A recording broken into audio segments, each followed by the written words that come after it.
আমরা যদি যে কোনো সমীকরণ জানি ওই সমীকরণ থেকেই আমরা লেখচিত্র বের করতে পারি।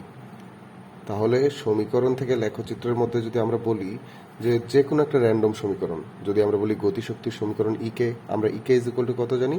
Half m v square. এই সমীকরণ থেকে আমরা কি করব? লেখচিত্র সমাধান করব। কার জন্য লেখচিত্র সমাধান করব?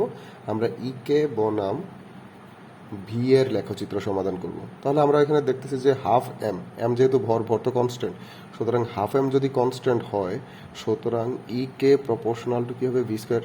তার মানে ই কে এর মান ভি স্কোয়ারের সমানুপাতিক। এই গ্রাফটাকে যদি আমরা লেখচিত্রের মধ্যে নিয়ে আসি তাহলে কি হবে? যে এক্স অক্ষ বরাবর ভি এবং ওয়াই অক্ষ বরাবর যদি হয় আমাদের ই কে, তাহলে আমরা কি জানি যে ই কে এর মান ভি স্কোয়ারের সমানুপাতিক। এখানে তো স্কোয়ার নেই, যে কারণে আমরা বলতে পারি যে ঘাতের গ্রাফ অনুযায়ী এই গ্রাফটা কি করবে? ভি থেকে দূরে সরে যাবে।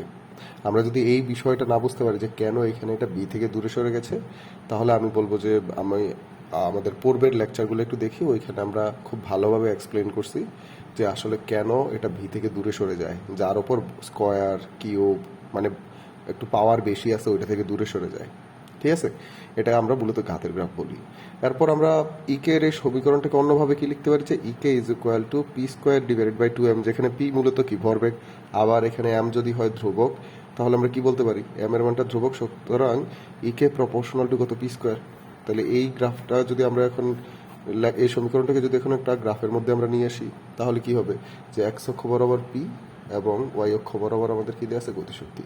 তাহলে আবার যেহেতু এখানে ওয়াই এর ওপর পাওয়ার দেওয়া আছে 2, কিন্তু ইকে এর ওপর পাওয়ার কত? 1, তাহলে এটা কি করবে? পি থেকে দূরে সরে যাবে। এভাবে আমরা যে কোনো র্যান্ডম সমীকরণের লেখচিত্র সমাধান করতে পারি।